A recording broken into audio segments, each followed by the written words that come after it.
ಗೋವಾ ಮತ್ತು ಕರ್ನಾಟಕ ಬಾರ್ಡ್ರಲ್ಲಿ ಏನು ಹೇಳ್ತೀರಿ ಸರ್ ಇದ್ರ ಬಗ್ಗೆ? ಏನಿದೆ ಕಳ್ಳರಿಗೆ ಹಿಡಿದು ಒಳಗೆ ಹಾಕ್ಬೇಕಷ್ಟೇ. ಅಲ್ಲ ಸರ್, ಈಗಾಗಲೇ ಏನಂತಂದ್ರೆ ಇದು ಚುನಾವಣೆಗೆ ಹೋಗ್ತಿತ್ತಾ ಎಲ್ಲಿ ಹೋಗ್ತಿತ್ತು ಅಂತ ಹಲವು ಆ್ಯಂಗಲಲ್ಲಿ ಚರ್ಚೆ ಕೂಡ ಆಗ್ತಾ ಇದೆ.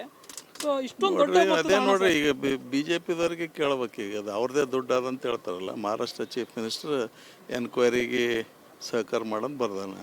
ಗೋವಾ ಟು ಮಹಾರಾಷ್ಟ್ರ ಹೊಂಟಿತ್ತು, ಇಲ್ಲಿಗೆ ಹೊಂಟಿತ್ತು. ಎರಡು ರಾಜ್ಯದಾಗ ಅವರೇ ಸರ್ಕಾರ ಓಕೆ, ಟೋಟಲಿ ಹಿಡ್ದಾರ ನಮ್ಮವರು.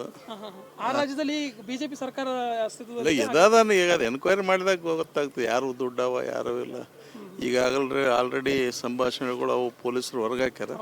ಅದು ಯಾರದೇ ಇರಲಿ ಇದ್ದವ್ರಿಗಿಂತ ಇಲ್ಲಿಗಲ್ ಇಂಥ ದೊಡ್ಡ ಪ್ರಮಾಣದಾಗಿರಲಿ ಸಣ್ಣ ಹಣ ವ್ಯವಹಾರ ಮಾಡ್ತಾರೆ ಅವಲ ಮುಖಾಂತರ ಅಂಥವ್ರಿಗೆ ಕಠಿಣ ಕ್ರಮ ತಗೋಬೇಕು. ಆರೋಪಿ ಕೂಡ ಸಿಕ್ಕಾಬಿದ್ದಿದ್ದಾನೆ ವಿರಾಟ್. ಯಾರೇ ಸಿಗಲಿ ಪೂರಾ ಪತ್ತೆ ಹಚ್ಚಬೇಕು.